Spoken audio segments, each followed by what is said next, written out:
हा पापड बघताय तुम्ही, इतका सुंदर, इतका अप्रतिम आणि चवीला अगदी छान असा हा पापड तयार होतो. आणि हा पापड झटपट तयार होणारा तांदळाच्या पिठापासून बिना उन्हाचे पापड हे मी दाखवलेले आहेत.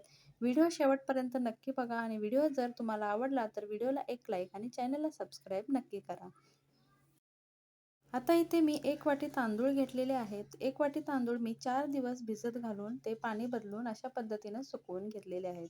तर हे तांदूळ आपल्याला बारीक करायचे आहेत. तुम्ही चक्कीमध्ये किंवा गिरणीमध्ये हे बारीक करून आणले तरी चालेल. मला एकच वाटीचे बनवायचे आहेत म्हणून मी मिक्सरला लावते. तर मी हे 1 वाटी तांदूळ चांगले असे सुकवून मिक्सरला एकदम बारीक पीठ आपल्याला करून घ्यायचं आहे. तर छान असं बारीक पीठ मी करून घेतलंय आणि त्यामध्ये मी पालक वापरणार आहे. तर थोडीशी अगदी पालक घेतलेली आहे आणि त्याला बारीक असं कट करून घेतलेलं आहे.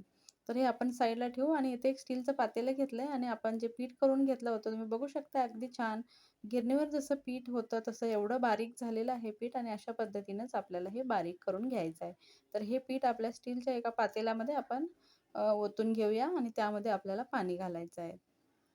तर जेवढं पीठ आहे 1 वाटी पीठ आहे तर 2 वाट्या पाणी मी इथे वापरलेलं आहे. तर 2 वाट्या पाणी मी घातलंय. त्याच्यानंतर चवीनुसार मीठ घालायचं आहे.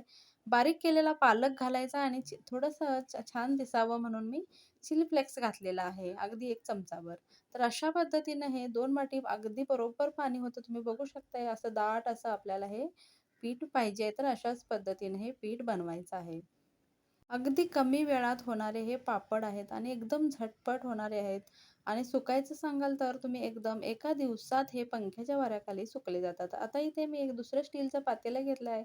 त्यामध्ये 2 ग्लास पाणी घातलेलं आहे आणि एका प्लेटला मी तेल लावून एक पळीभर पीठ यामध्ये ओतून अशा पद्धतीने घेतलेलं आहे. तर हे पीठ आपल्याला पाणी थोडंसं गरम झाल्यानंतर किंवा वाफा यायला लागल्यानंतर त्यावर ते अशा पद्धतीनं ठेवून द्यायचं आहे आणि त्याच्यावरती प्लेट झाकून ठेवायची आहे. आणि 15 मिनिटांसाठी चांगली स्टीम देऊन याला वाफवून घ्यायचं आहे.